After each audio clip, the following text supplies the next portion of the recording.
Ons luister vanoggend na die Here se woord weer vanuit Titus 3. Titus 3 gaan ons die hele hoofstuk saam lees vanoggend.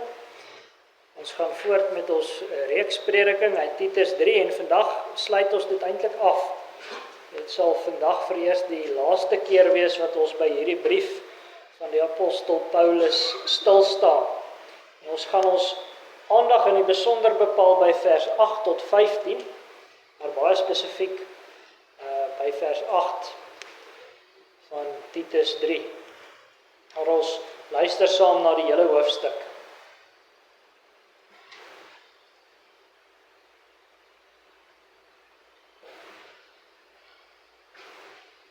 Herinner hulle daaraan om onderdanig te wees aan owerhede en magte, om gehoorsaam te wees, bereid tot elke goeie werk, om niemand te belaster nie strydlustig te wees nie, vriendelik te wees en aan alle mense alle sagmoedigheid te bewys. Want ons was ook vroeër onverstandig, ongehoorsaam op 'n dwaalweg, verslaaf van allerlei begeerlikhede en singenot. Ons het in boosheid en afguns gelewe, ons was haatlik en het mekaar gehaat. Maar toe die goedertierenheid van God ons verlosser en sy liefde tot die mens verskyn het, nie op grond van die werke van geregtigheid wat ons gedoen het nie, maar na sy barmhartigheid, het hy ons gered deur die bad van die wedergeboorte en die vernuwing deur die Heilige Gees, wat hy ryklik uitgestort het op ons deur Jesus Christus ons verlosser, sodat ons geregverdig deur sy genade erfgename kan word ooreenkomstig die hoop van die ewige lewe. Dit is 'n betroubare woord, en ek wil hê dat jy hierdie dinge beslis bevestig, sodat die wat in God glo, sorg kan dra om goeie werke voor te staan. Dit is wat goed en nuttig is vir die mense. Maar vir my, dwaase strydvrae en geslagsregisters en twis en stryery oor die wet, want dit is nutteloos en doelloos. Aan 'n man wat partyskap verwek, moet jy jou onttrek na die eerste en tweede vermaning, wetende dat so iemand op 'n verkeerde pad is en sonde doen en self veroordeeld staan. Wanneer ek Artemas of Tychicus na jou stuur, doen dan jou bes om na my te kom in Nicopolis, want ek het besluit om daar te oorwinter. Jy moet Zenas, die wetgeleerde, en Apollos ywerig voorthelp, sodat dit hulle aan niks ontbreek nie. Ons mense moet ook leer om vir die noodsaaklike behoeftes goeie werke voor te staan, sodat hulle nie onvrugbaar mag wees nie. Almal wat saam met my is, groet jou, groet die wat ons liefhet in die geloof. Die genade sy met julle almal. Amen. Vers 8, en dan ons besondere fokus wees. Dit is 'n betroubare woord, en ek wil hê dat jy hierdie dinge beslis bevestig, sodat die wat in God glo sorg kan dra om goeie werke voor te staan. Dit is wat goed en nuttig is vir die mense.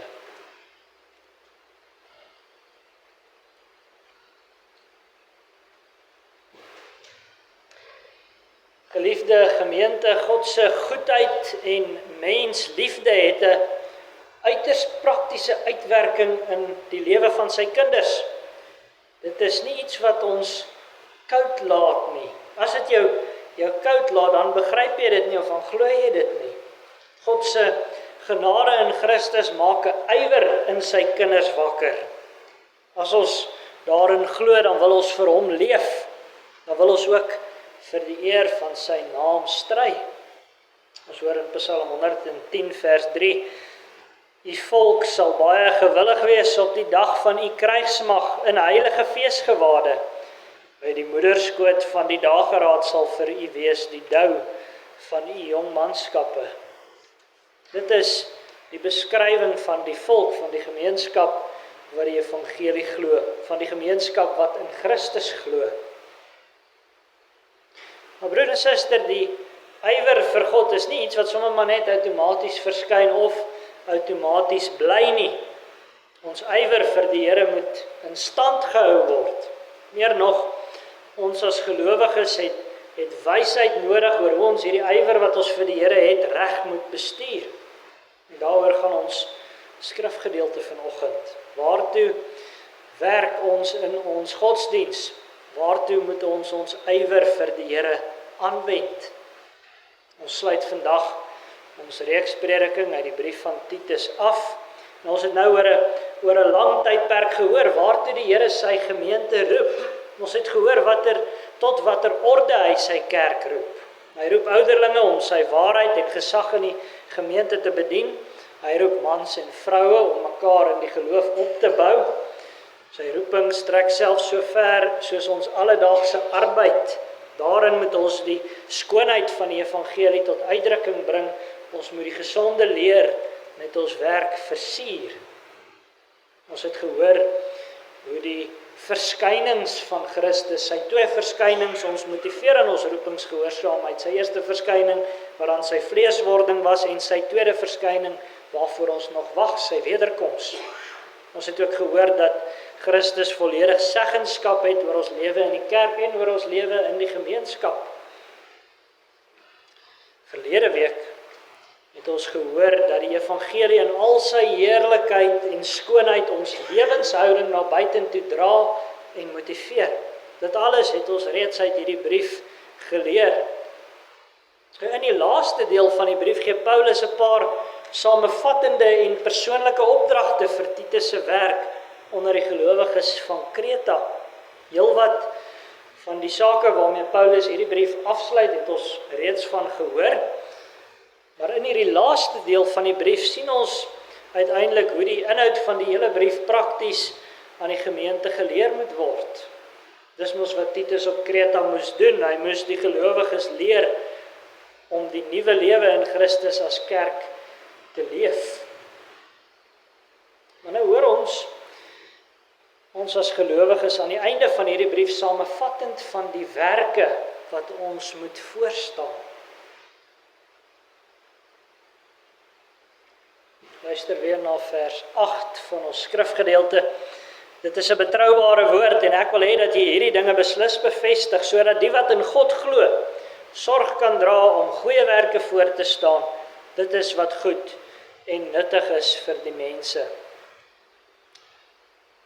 Paulus praat hier van 'n betroubare woord. Ons sou ook dit kon vertaal met geloofwaardig is die woord.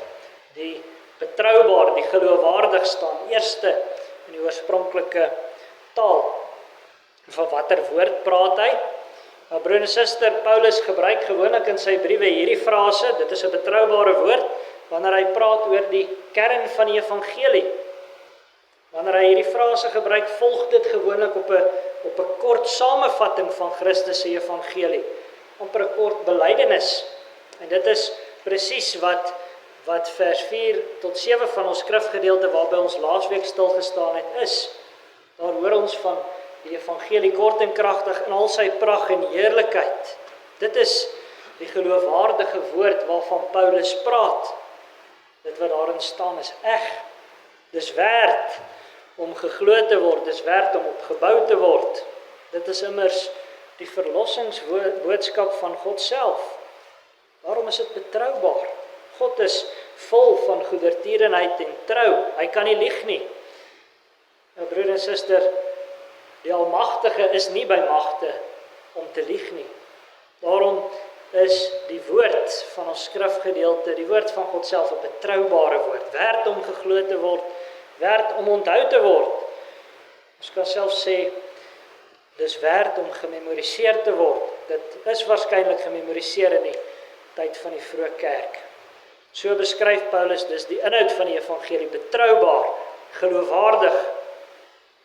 Dit maak dus net sin dat hy vir Titus sê, en ek wil hê dat jy hierdie dinge beslis bevestig.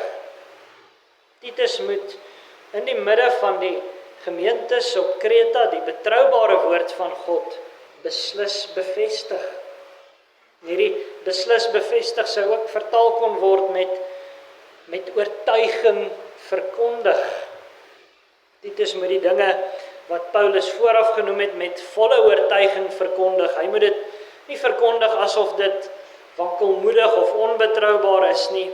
Hy moet dit in volledige vertroue op God verkondig, as geheel en al waar en seker. Ons het vroeër gehoor, Titus mag nie toelaat dat enige iemand hom verag nie, dat enige iemand hom lig dink van hom nie. Nou hoor ons dat hy so moet preek dat niemand sy boodskap sal verag nie. Hy moet hierdie dinge, soos Paulus dit noem, verkondig op so 'n manier dat hy reg doen aan die betroubaarheid van sy boodskap. En wat is hierdie dinge? Ons het gehoor van God se goedheid en liefde, ons het gehoor van die pad van die wedergeboorte, die nuwe lewe wat die Heilige Gees in ons werk. Ons het gehoor dat die Heilige Gees ryklik en oorvloedig op ons uitgestort is, en ons het gehoor dat elkeen wat glo dat Jesus persoonlik vir hom bewaar, gesterf en opgestaan het, dat elkeen wat dit glo, saam met Jesus Christus erf, saam met hom die ewige lewe erf. Dis die dinge wat Titus in alle oortuiging moet verkondig. Dit is uiteindelik die hart van dit wat alle predikers oor alle tye moes verkondig. Predikers moes nie storieetjies vertel van die preekstoel af nie, en hulle moet beslis ook nie oor hulle self praat nie. Hulle moet die betroubare woord in alle beslisheid verkondig. Dit het die predikers van die evangelie nou reeds vir duisende jare gedoen, en op daai manier het die Here gesorg dat sy kerk voortgaan, dat sy kerk bly bestaan. Maar die betroubare woord wat gepreek word, moet ook as die waarheid van God ontvang en geglo word in die gemeente. Gemeentes, broer en suster, moenie vir allerhande wysheid van woorde luister of soek in die prediking nie. Lidmate moet ook nie elke Sondag vir 'n verrassing kom soek in die prediking nie. Ons weet wat gepreek gaan word, die evangelie in al sy suiwerheid en eenvoud. Dit verbaas ons nie. Soos wat die prediker dan die betroubare woord van God met oortuiging verkondig, moet die lidmate hulle laat oortuig. Die lidmate moet vertrou deur die krag van die Heilige Gees dat dit wat hulle hoor waar is, dat dit op hulle van toepassing is. Dit is van ingrypende belang vir ons geloof en vir ons lewe in die praktyk. Hoor maar net hoe Paulus hierdie opdrag aan Titus motiveer. Hy skets vir ons die doel waarvoor Titus die betroubare woord met oortuiging moet verkondig. In die tweede deel van vers 8 hoor ons daai doel. Dis sodat die wat in God glo, sorg kan dra om goeie werke voor te staan. Dit is wat goed en nuttig is vir die mense. Die doel van die prediking van die woord het betrekking op hulle wat in God glo.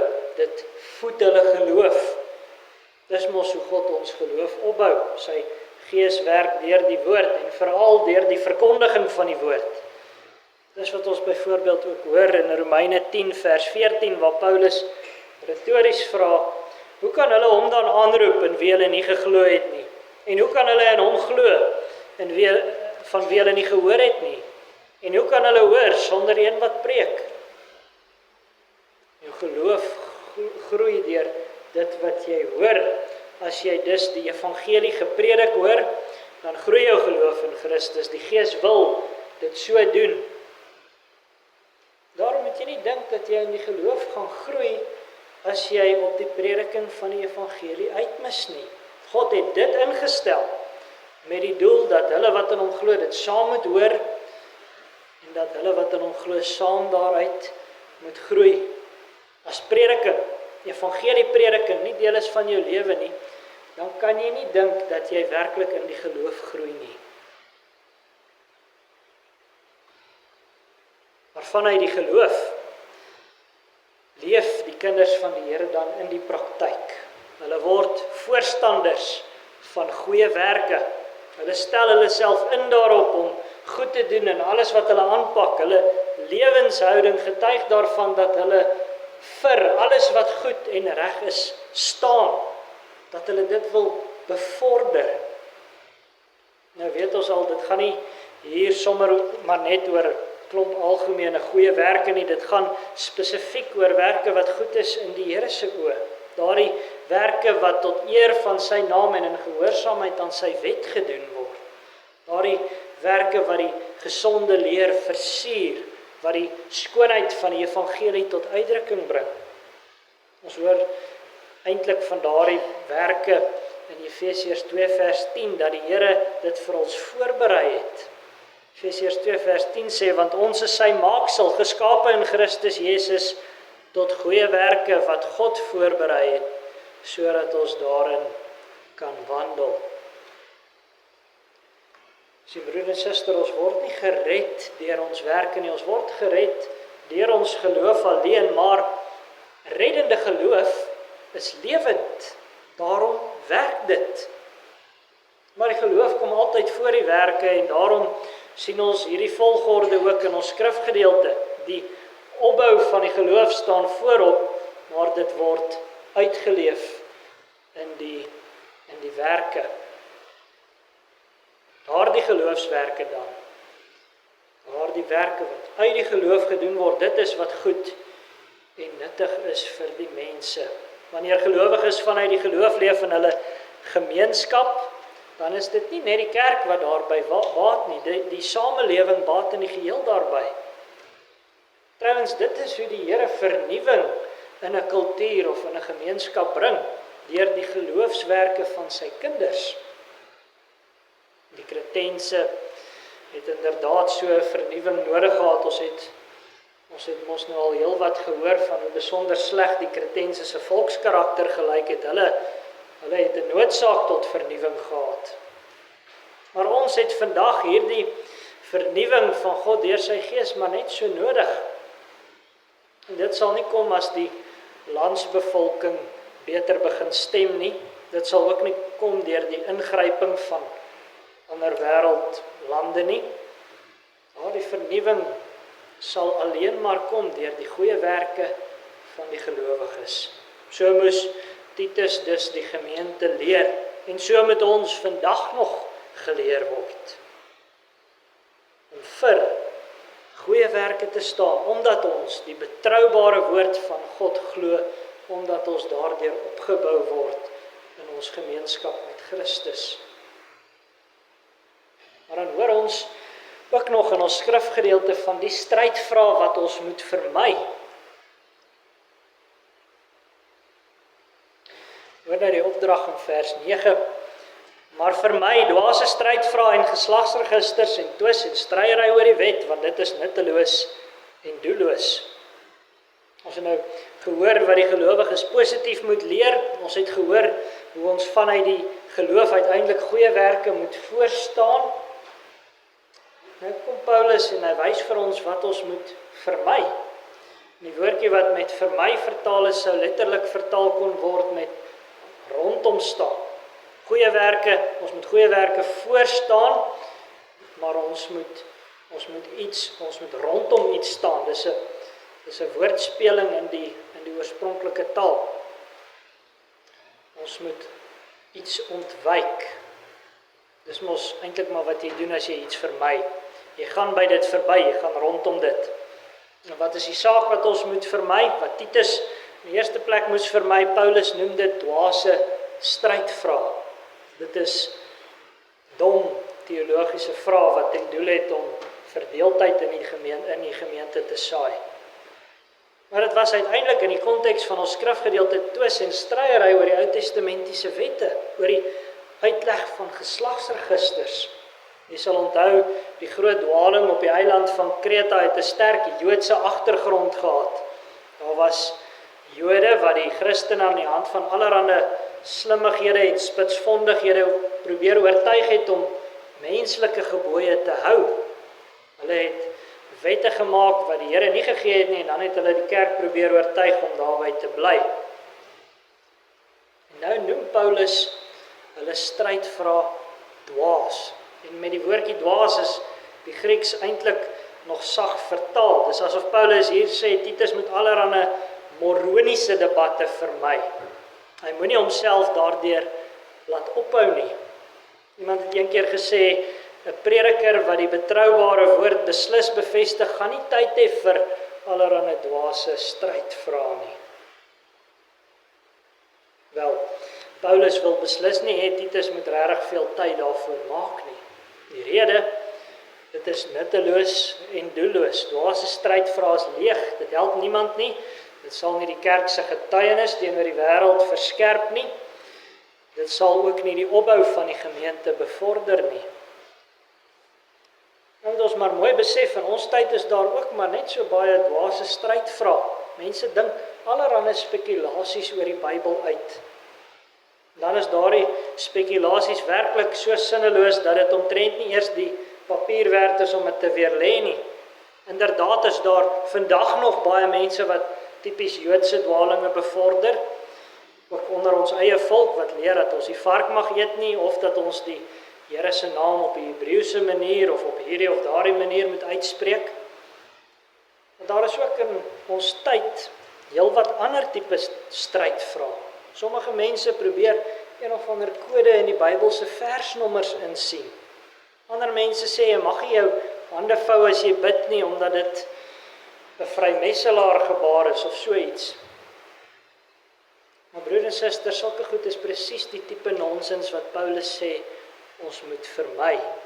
Dit dien nie tot enige iemand se opbou nie, dis leeg. En Paulus rus dan as ware vir Titus toe om die tug te bedien rondom sulke tipe sake.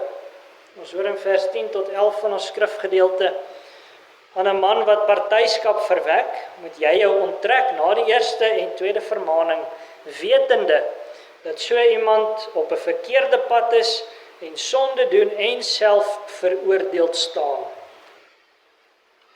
Diegene wat in die gemeente op Kreta dwaase strydvrae voer, word in ons skrifgedeelte getipeer as mense wat partyskap verwek. Uit die oorspronklike taal is dit duidelik dat dit hier gaan oor mense wat aan die hand van dwaalleer partyskap verwek. Eintlik is die Griekse woordjie kan net sowel vertaal geword het met ketters. Hulle is dwaalleraars. Dit is immers altyd ook wat dwaalleer doen. Dit wek partyskap en verdeeldheid in gemeentes, en Christus soek dit nie in sy kerk nie. Hy wil hê in sy gemeente moet daar eenheid wees, maar eenheid in die waarheid. Ons hoor sy gebed in Johannes 17 dat hy vir die Vader sê: en ek heilig myself vir hulle. Hulle is die apostels in die eerste plek, sodat hulle ook in die waarheid geheilig kan wees. Maar ek bid nie vir hulle alleen nie, maar ook vir die wat deur hulle woord in my sal glo, dat almal een mag wees, net soos U Vader in my en ek in U, dat hulle ook in ons een mag wees, sodat die wêreld kan glo dat U my gestuur het. Wanneer die kerk in die waarheid geheilig is en by die waarheid staan, dan is sy een. Nie wanneer sy maar net een in naam is nie. Paulus beveel dan dat die gemeentes op Kreta so 'n eenheid moet nastreef. Titus moet so 'n eenheid in die gemeente bedien. Nou is dit opvallend, hy moet dit doen deur te sorg dat die tug bedien word waar nodig. Wanneer iemand met 'n dwaling kom en partyskap in die gemeente wek, moet hy vermaan word. Nou is die woord wat hier met vermaning vertaal is 'n ander Griekse woord as vroeër in hierdie brief. Dit gaan nie hier oor bemoediging nie. Dit gaan hier oor 'n doelbewuste en 'n reguit terugroep tot die waarheid. Daar moet twee sulke vermanings wees. Wanneer iemand in 'n gemeente so 'n dwaling verkondig, moet die tug bedien word. Met die doel natuurlik om daardie persoon vir die waarheid te wen. So moet die tug immers altyd bedien word.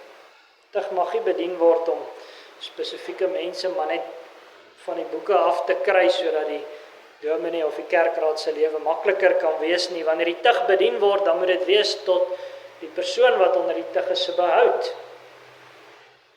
Maar nou gebeur dit telkens dat mense hulle harte hard maak vir die waarheid. Dat hulle met ander woorde nie na die betroubare woord wil luister nie. Dan moet daar op 'n punt 'n einde kom aan die kerk se spesifieke bemoeienis met so 'n persoon. As die tugpad geloop is, moet Titus hom aan so 'n persoon onttrek.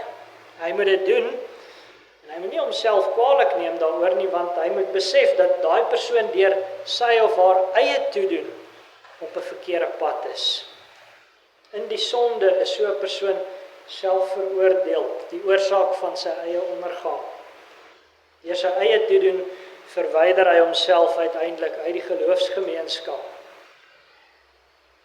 Broer en suster, dit is in 'n sin verskriklike woorde wat ons hier hoor. Maar die tweeledige opdrag in ons skrifgedeelte is iets wat ons as gemeente ook moet najag. Ons moet die goeie voorstaan en die dwaasheid vermy. En die tug is die bewys dat 'n gemeente dit in werklikheid wil doen.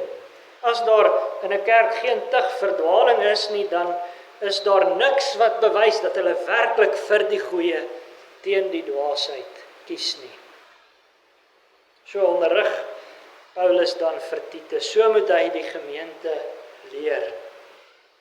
En dan hoor ons uiteindelik in Paulus se groeteboodskap van die vrugbaarheid waarvan ons moet leer. In vers 12 tot 15 van ons skrifgedeelte gee Paulus saam met sy groete 'n paar laaste praktiese opdragte. En Paulus eindig telkens sy briewe op hierdie manier. En baie keer noem hy sommer nog 'n klomp spesifieke mense aan wie daar groete gestuur moet word. Maar in hierdie slotwoorde van Paulus sien ons eintlik hoe hy die woorde wat hy in vers 8 geskryf het, met die daad bekragtig.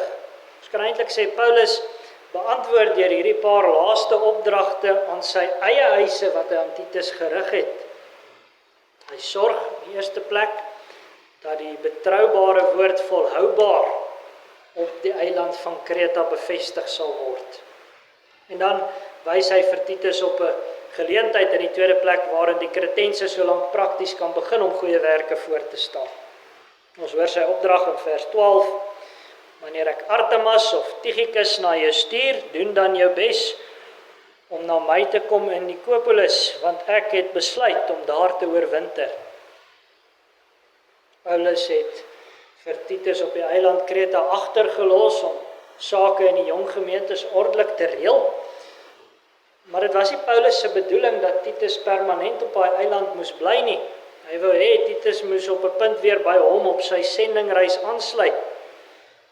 Daardie punt is nie so ver in die toekoms gewees nie. Paulus wil immer sê Titus moet in die volgende winter by hom aansluit in Nikopolis. Titus sou dus heel vinnig moes werk. Maar hy moes wag tot Artemas of Tychicus op Kreta opdaag. Die werk op Kreta moet voortgaan. God se werk is immers nooit onvolledig nie. Hy sorg dat daar evangeliedienaars in sy gemeentes is wat die betroubare woord kan bly bevestig. Nou wie Artemas was, weet ons nie. Ons lees nie op enige ander plek in die Nuwe Testament van hom nie. Maar wat ons veilig kan aflei is dat hy 'n heel bekwame evangelieprediker sou wees. Hy was immers 'n moontlike kandidaat om vir Titus op die eiland van Kreta te vervang. En hy word dan ook in dieselfde asem as Tychicus genoem. Paulus sou of vir Artemas of vir Tychicus na Kreta stuur. So dis reël Paulus en Christus by wyse van Paulus die sake op Kreta sodat daar heeltyd 'n man moet wees wat die betroubare woord verkondig.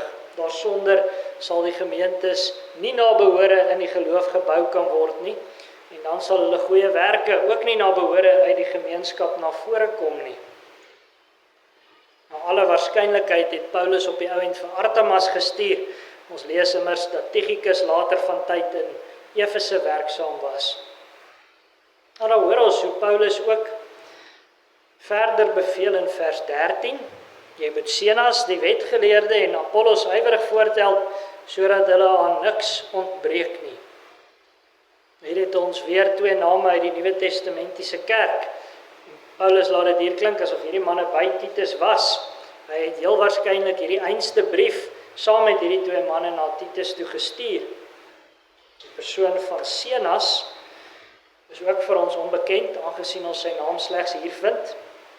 Maar Apollos was in die Nuwe Testamentiese kerk bekend as 'n man wat magtig is in die skrifte.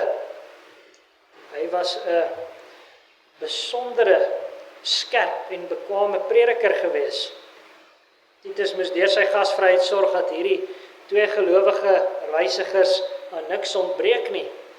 En deur daardie gasvryheid moes Titus vir die gelowiges op Kreta 'n voorbeeld stel. Ons hoor in vers 14, ons mense moet ook leer om vir die noodsaaklike behoeftes goeie werke voor te staan, sodat hulle nie onvrugbaar mag wees nie. Letterlik sou ons hier kon vertaal dat die gelowiges gedissiplineer moet word om vir die noodsaaklike behoeftes goeie werke voor te staan. Dit gaan in hierdie konteks oor die gasvryheid teenoor rondreisende predikers. Die gelowiges op Kreta moes by Titus hierdie gasvryheid leer. Zenas en Apollos moes aan niks ontbreek nie. Hulle moes versorg word in hulle tyd op Kreta en hulle moes ook genoeg middele hê om verder te kan reis. Daardeur sou die gelowiges op Kreta prakties kon wys dat hulle goeie werke voorstaan, dat hulle met ander woorde die vrug van die Gees dra, dat hulle vanuit die geloof leef. Wedersydse gasvryheid, broer en suster, is steeds een van die belangrikste en mooiste maniere waarop gelowiges die band in Christus onderhou.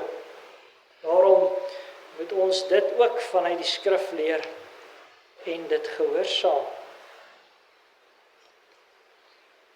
Geliefde gemeente, so kom ons uiteindelik aan die einde van hierdie brief. Dit is 'n brief waarin die Here ons leer hoe ons as kerk gehoorsaam moet wees. Dis 'n brief waarin die Here ons leer wat elkeen se roeping in breë trekke ten minste is. Dit is 'n brief waarin die Here ons al hierdie sake leer met die oog op ons getuienis in die gemeenskap.